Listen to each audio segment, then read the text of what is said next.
बॉलीवुड में जिस तरह का शहंशाह का रुतबा बच्चन साहब को हासिल है, कुछ वैसा ही मुकाम शेयर मार्केट्स में राकेश झुनझुनवाला का है। शेयर मार्केट्स के इस दिग्गज निवेशक को कोई बिग बुल बुलाता है तो कोई इन्हें भारत का वॉरेन बफेट समझता है। वैल्यू क्रिएशन की जो मिसाल राकेश झुनझुनवाला ने पेश की है, वैसा कोई दूसरा नहीं मिलता है। यही वजह है कि राकेश झुनझुनवाला के फैसलों का इंतजार बड़े से बड़े निवेशकों को रहता है।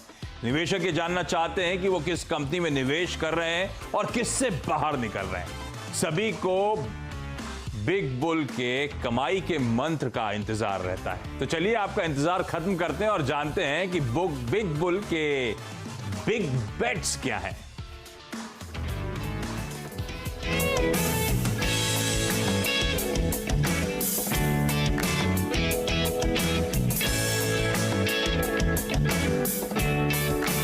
आप लोग सोच रहे हैं कि out of the blue big bull Rakesh Jhunjhunwala की क्यों बातचीत कर रहे हैं आज के फ्राइडे स्पेशल में। वो दरअसल इस वीकेंड में बड़े ग्रैंड सेलिब्रेशंस की तैयारी हो रही है। दरअसल बिग बुल का 60th बर्थडे है, तो आज आप हर जगह देख रहे होंगे बिग बुल की चर्चा होती हुई। इसीलिए हमने कहा क्यों ना एक काम करा जाए, बिग बुल के जो टॉप बेट्स हैं, जिसे हमने नाम दिया है बिग बुल बिग बेट्स, उन पे आज बातचीत करी जाए, समझा जाए हमारे आपके लिए निवेश के मौके कहाँ हैं। आइडिया बेसिकली आया उनके जन्मदिन के फेस्टिविटीज को लेकर, लेकिन हमारा काम है कि कुछ बेहतरीन स्टॉक्स डिस्कस करना। तो आज उसी कड़ी में बिग बुल के बेट्स को हमने पिरो लिया, उन स्टॉक्स को, और उनकी चर्चा करेंगे। तो चर्चा में मदद करेंगे सेठी फिनमार्ट के विकास सेठी और जियोजीत फाइनेंशियल्स के गौरांग शाह। आप दोनों का स्वागत है। इन दोनों से मैं बिग बुल की बिग बेट्स पे बातचीत और डिटेल में चर्चा करने वाला हूं, लेकिन शुरुआत में आपको स्क्रीन पे मेरे सहयोगी सुमित मेहरोत्रा भी नजर आएंगे। और सुमित से दरअसल जानने की कोशिश ये होगी कि बिग बुल की जो हम लोग बिग बेट्स की बात करते हैं, इतनी चर्चा होती है, बहुत पैसा उन्होंने कमाया, कब आए थे, क्या लेके आए थे और कहां पहुंच गए, किस मुकाम पे। तो सुमित थोड़ा सा उस जिस्ट को हाईलाइट करेंगे, उस पोर्टफोलियो को हाईलाइट करेंगे बिग बुल के। तो सुमित के साथ ही शुरुआत करता हूं। सुमित, समझाएं किस तरह का मूल्यांकन इस समय कोटेड इन्वेस्टमेंट्स का है बिग बुल के, कौन से बड़े इन्वेस्टमेंट्स हैं, हाल फिलहाल किस तरह की हरकत हुई है पोर्टफोलियो में।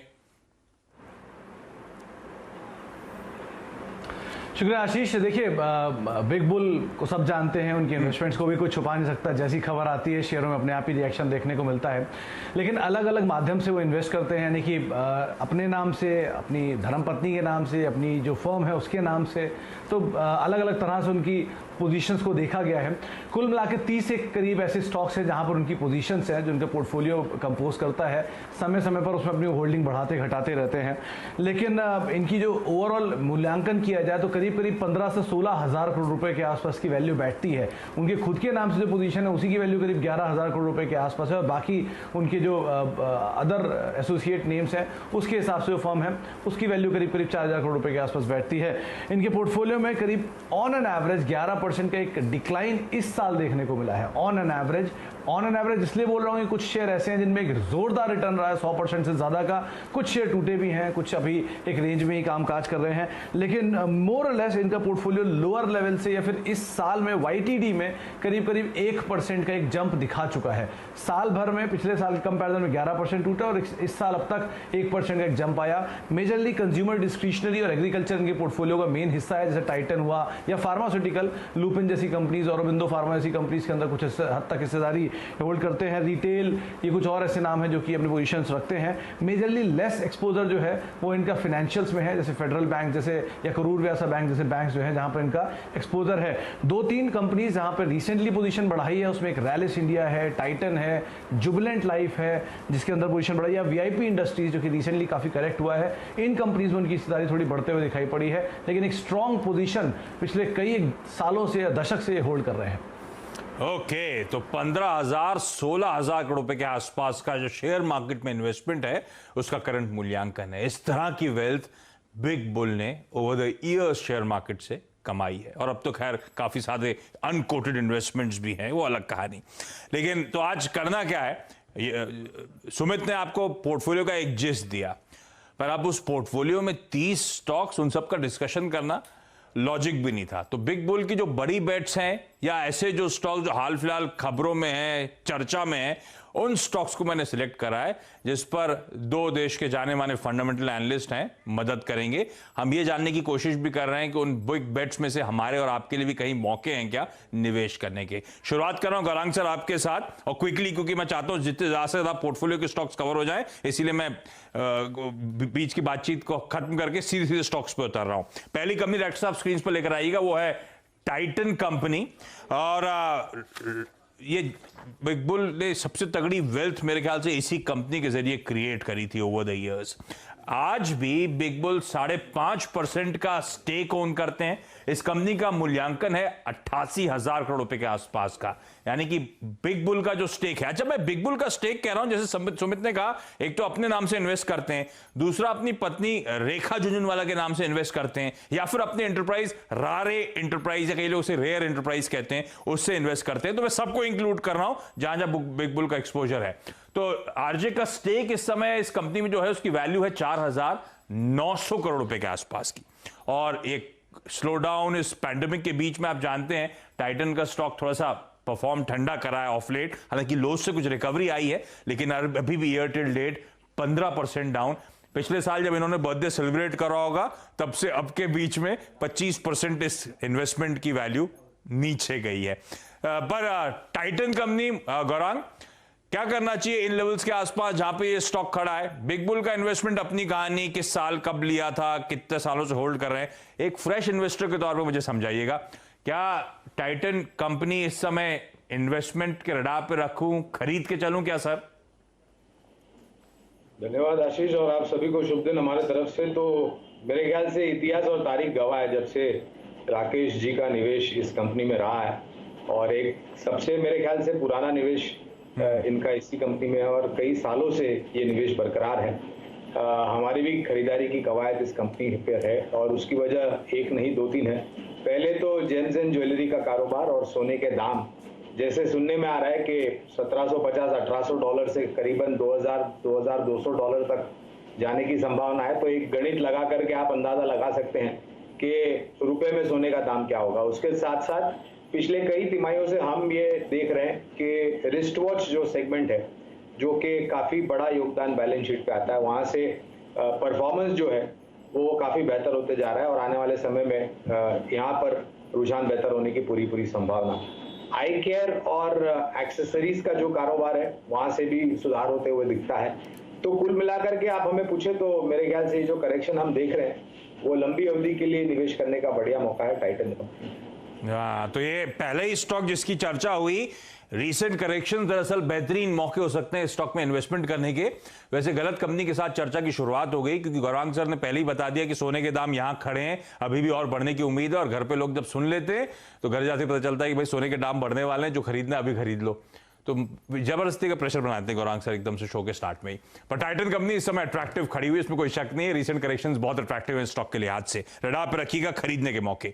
दूसरा स्टॉक जो मैंने सेलेक्ट करा बिग बुल के पोर्टफोलियो से, एक और उनका तगड़ा इन्वेस्टमेंट है, वो है एस्कॉट्स में। और रिसेंटली आपने देखा ये किस तरह से एक कंपनी खबरों में आई है, और क्या गजब की रिकवरी, क्या गजब का मूव, अपने ऑल टाइम हाईज पर जाके स्टॉक खड़ा हुआ है। इसीलिए इसको भी मैंने सिलेक्ट करा है। क्या सिलेक्ट करने की भी वजह थी कि टाइटन के बाद दूसरा सबसे तगड़ा इन्वेस्टमेंट भी दरअसल एस्कॉट्स में ही है बिग बुल का इस समय करंट मार्केट वैल्यूएशंस के लिहाज से। एस्कॉट्स का जरा स्क्रीन पर लेकर आइए। तो राकेश झुंझुनवाला साहब का और तमाम एंटरप्राइजेस का जो कुल मिलाकर इनका जो एक्सपोजर है ऑलमोस्ट 7.5% का है। रीसेंट रैली के बाद ये जो एस्कॉट्स है ऑलमोस्ट 13,000 करोड़ की मार्केट कैप कमांड कर रही है, और आरजे के स्टेक का इस समय वैल्यूएशन हो जाता है 955 करोड़ रुपए का। ऑलमोस्ट 1,000 करोड़ रुपए राकेश झुंझुनवाला के यहां पे बन रहे हैं। और ये स्टॉक, जैसे मैंने कहा, गजब का परफॉर्मेंस है। ईयर टिल डेट, यानी कि इस साल की शुरुआत से अब तक 65%, और राकेश जी के पिछले बर्थडे से अब तक तो ये स्टॉक ऑलमोस्ट दोगुना होने की कगार पे खड़ा हुआ है। इस तरह की वेल्थ इनके लिए क्रिएट करके दे दी है एस्कॉट्स ने।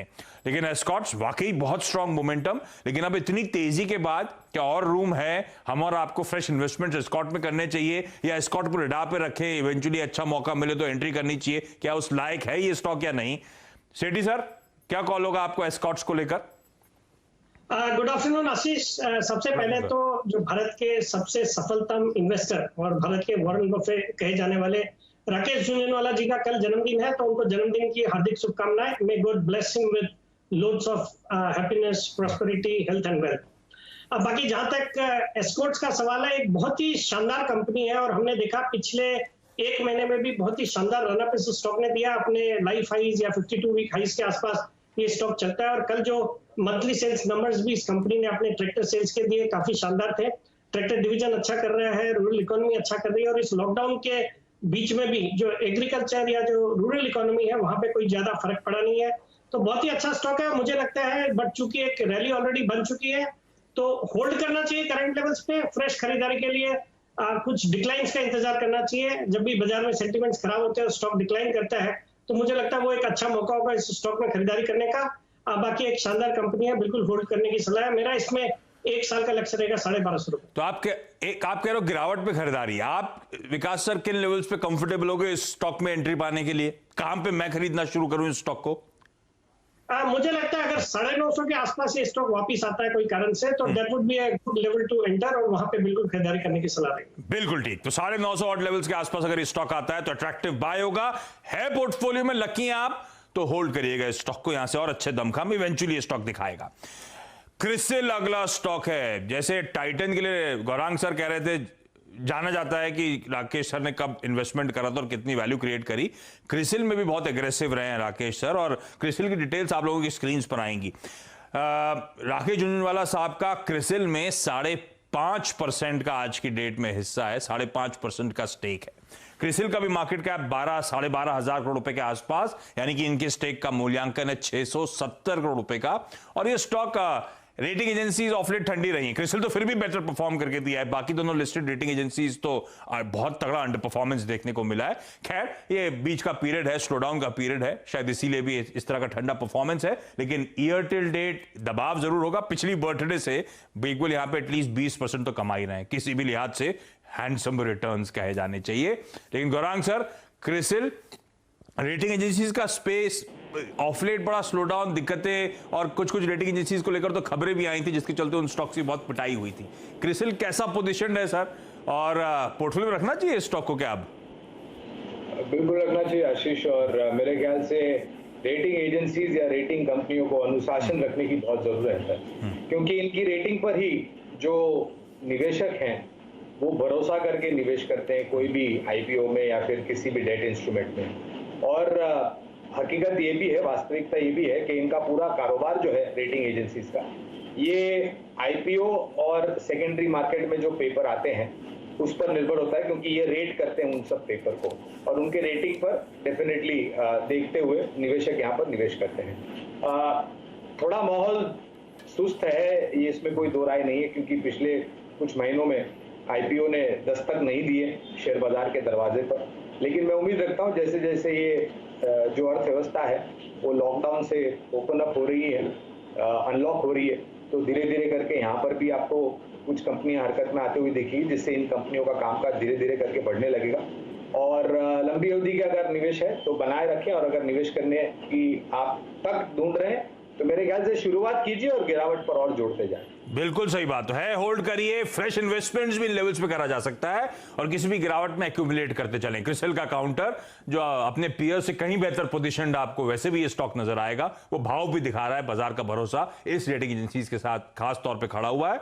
और बिल्कुल सही, स्लो डाउन दिक्कत वाला माहौल था, इस ऐसे समय में निबलिंग करते चलें अच्छी फंडामेंटल अच्छे आउटलुक वाली कंपनी के साथ। ल्यूपिन अगला स्टॉक, और मैं जो नाम ले रहा हूं आप लोग, जैसे ही मैं नाम ले रहा हूं आप लोग एसोसिएट कर रहे होंगे, क्योंकि कई बार इस चैनल पे बातचीत हो चुकी है इन स्टॉक्स की, खास तौर पे इन पर्सपेक्टिव राकेश झुंझुनवाला। अच्छा, राकेश झुंझुनवाला साहब, बीच में आजकल ना कॉन्फ्रेंस कॉल जब होती हैं, एनालिस्ट कॉन्फ्रेंस कॉल जब होती हैं कंपनीज की रिजल्ट्स के बाद, उसमें भी खासे एक्टिव होने लगे हैं। तो कई बार देखोगा आपने सब चैनल्स काट लेते हैं, जैसे राकेश झुंझुनवाला सवाल पूछने आते हैं, चाहे वो टाइटन की प्रेस कॉन्फ्रेंस कॉल में, एनालिस्ट कॉन्फ्रेंस कॉल में, चाहे वो ल्यूपिन की एनालिस्ट कॉन्फ्रेंस कॉल में। तो आजकल कॉन्फ्रेंस कॉल में बहुत एक्टिव हो रहे हैं राकेश सर। लेकिन चलिए, ल्यूपिन के स्टेक आपकी स्क्रीन पे 1.5% का स्टेक। ल्यूपिन वो कंपनी जिसका 40,000 से ज्यादा का मार्केट कैपिटलाइजेशन है।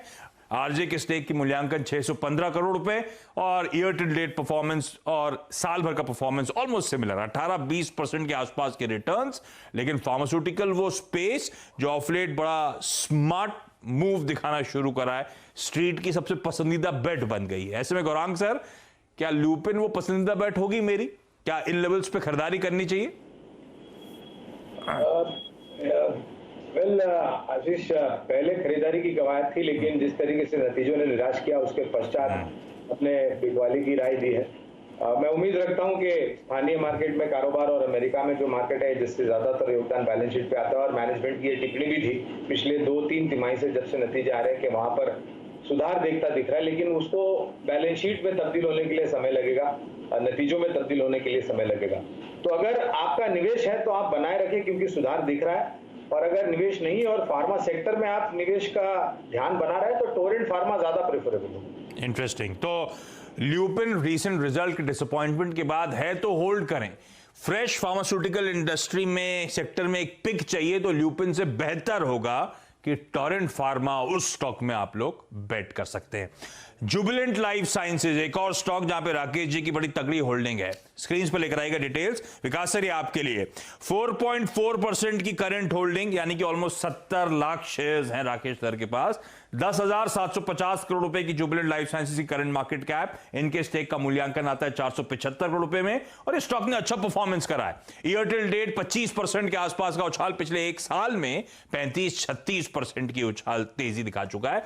सेठी सर, कैसी लगती है जुबिलेंट लाइफ साइंसेज? ये सवाल जो पूछ रहा हूं सारे फ्रेश इन्वेस्टमेंट्स के लिहाज से, इन लेवल्स पे बाय करूं क्या? बिल्कुल आशीष, देखिए एक बहुत ही शानदार कंपनी है। हाल ही में हालांकि कुछ खबरों की वजह से जो इनके चाइना से कोई कंसाइनमेंट आया और उसकी वजह से इनके कोई स्टाफ को कोविड हो गया था, उसके कारण प्लांट बंद थे, तब एक अच्छा मौका आया था स्टॉक में खरीदारी करने का। स्टॉक में कुछ गिरावट आई थी, बट वहां से हमने एक शानदार रिकवरी देखी है। स्टॉक अपने ईयरली हाइस के आसपास ट्रेड करता है। मुझे लगता है करंट लेवल्स पे भी इस स्टॉक को खरीदा जा सकता है, वैल्यूएशन के लिहाज से भी अच्छा लगता है। और बाकी एक स्टैगर्ड रूप में बाइंग करने की सलाह रहेगी। मुझे लगता है करंट लेवल्स पे थोड़ा खरीदे, थोड़ा बाजार में कोई करेक्शन आता है, स्टॉक में कोई करेक्शन आता है तो वहां पे खरीदे। एक अच्छी क्वालिटी का स्टॉक है और मुझे लगता है इस स्टॉक में हम आने वाले साल भर के अंदर 850-900 तक के लेवल्स बिल्कुल देख सकते हैं। तो ये भी वो काउंटर है जो बाय ऑन डिप्स की रणनीति रखें, अच्छी फंडामेंटल वाली कंपनी। और सही याद दिलाया सेठी सर ने, जब ये पैंडेमिक शुरू हुआ था ना, तो कॉर्पोरेट इंडिया में one of the first cases जो रिपोर्ट हुए थे वो जुबिलेंट लाइफ साइंसेज का था कि इनके एम्प्लॉय को कोविड हो गया। उस टाइम पे कोविड को लेकर थोड़ा सा शार्प रिएक्शन स्ट्रीट में आता था। आजकल तो कई सारी कंपनीज अपडेट देती हैं और शायद कवरेज के बिना ही अपडेट चले जाते हैं कि कोविड हुआ एम्प्लॉयज को। तो बड़ा शार्प रिएक्शन था, वो मौके थे शायद अच्छे, लेकिन अभी भी किसी भी गिरावट, किसी भी कमजोरी में एक्यूमुलेट करके चलें इस कंपनी जुबिलेंट लाइफ साइंसेज को। इस नोट पर एक काम करता हूं, छोटा सा ब्रेक के उस पार आरजे यानी कि बिग बुल के पोर्टफोलियो के कुछ और बेहतरीन बेट जो हैं, सबसे एग्रेसिव बेट जो हैं उनके, उस पर बातचीत कंटिन्यू करेंगे।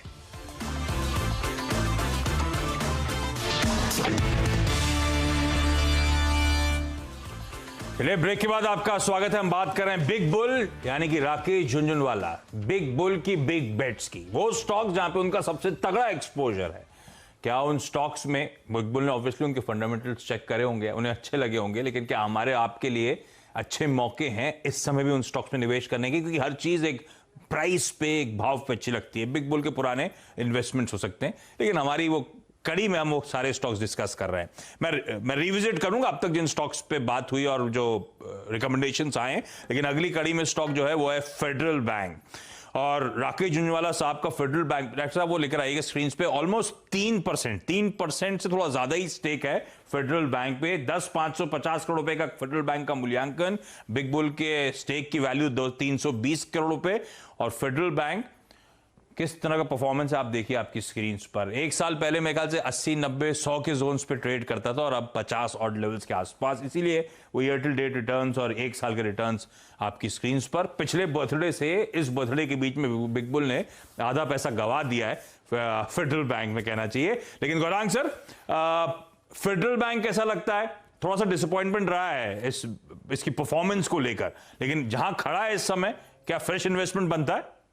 बिल्कुल बनता है। और उतार चढ़ाव तो बाजार के दो पहलू है आशीष, और अक्सर ऐसा होता है कि कोई भी निवेशक अगर निवेश करता है तो, और हर निवेशक यही चाहता है कि हमारे निवेश करने के बाद शेयर ऊपर जाए, नीचे ना आए। हाँ। लेकिन वास्तविकता में ऐसा होता नहीं है। एक्सक्यूज मी, उतार चढ़ाव एक पहलू है बाजार का, और वहां से अगर आपका 90 का नजरिया है तो खरीदारी की कवायद है। और ये फेडरल बैंक में दिक्कत इसलिए हुई थी क्योंकि ये एक तो दक्षिण भारत स्थापित एक बैंक है, केरला में हेडक्वार्टर्स है इनके, और केरला में जो बाढ़ आई थी उसको लेकर के काफी खामियाजा भुगतना पड़ा था इस बैंक को। और उसके पश्चात भी अगर आप देखने जाए तो जो दिक्कतें बैंकिंग सेक्टर को सामना करना पड़ा था, उसको लेकर के भी प्रोविजनिंग, ग्रॉस नेट एनपीए में वगैरह वगैरह आंकड़े थोड़े निराशाजनक थे, लेकिन अब सुधार दिख रहा है और हमें लग रहा है कि अगर आपका लंबी अवधि का नजरिया तो फिर से वो ऊपर भी स्तर लौट के आए, उसमें हमें ताज्जुब नहीं होगा।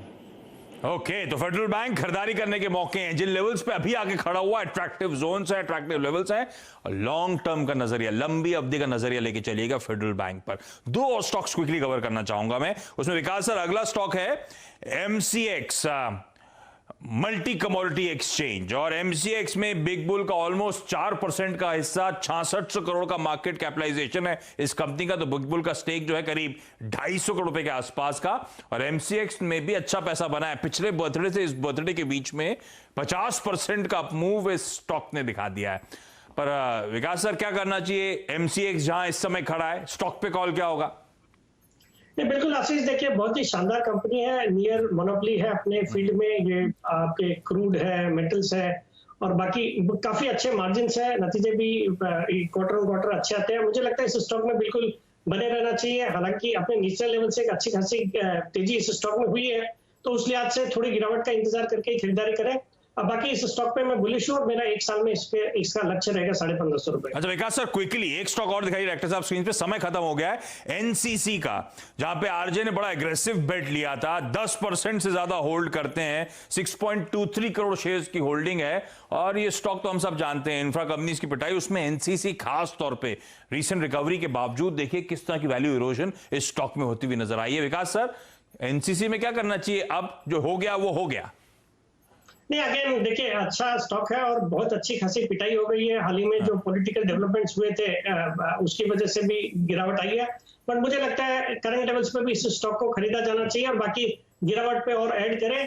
और ये स्टॉक मुझे लगता है with in the infra space एक अच्छी क्वालिटी की बैलेंस शीट है और यहाँ से अच्छा करेगा। मेरा इस पे साल भर का टारगेट 45 से 50 रुपए का है, तो करंट लेवल्स पे खरीदारी करने की या कोई भी गिरावट पे और ऐड करने की सलाह है। तो लार्जली जितने स्टॉक डिस्कस करें सब में खरीदारी, टाइटन खरीद के चलें, एस्कॉट्स बाय ऑन डिप्स की स्ट्रेटजी अपनाना ज्यादा बेहतर होगा, या फिर करंट होल्ड करें जिनके पास है, क्रिसिल खरीदें, ल्यूपिन होल्ड करें जिनके पास है, फ्रेश इन्वेस्टमेंट फार्मा में करना है तो टोरेंट फार्मा ज्यादा बेहतर है, Jubilant Life buy on dips की रणनीति रखें, फेडरल बैंक खरीद के चलें, एमसीएक्स पे खरीदना चाहिए, और एनसीसी जहां खड़ा है यहां पर, और यहां से कोई भी गिरावट आती तब भी स्टॉक को एक्यूमुलेट करने के मौके। तो ये रही वो बिग बुल की जो सबसे बड़ी बेट्स थी इस समय, उन पे एक डिस्कशन। गौरांग सर, विकास सर, आप दोनों का धन्यवाद इस शो में शुमार होने के लिए और आप सबका इस खास पेशकश को देखने के लिए। ब्रेक ले रहा हूं, लेकिन ब्रेक के उस पार सीएनबीसी आवाज पर न्यूज कवरेज कंटिन्यू करेगा। नमस्कार।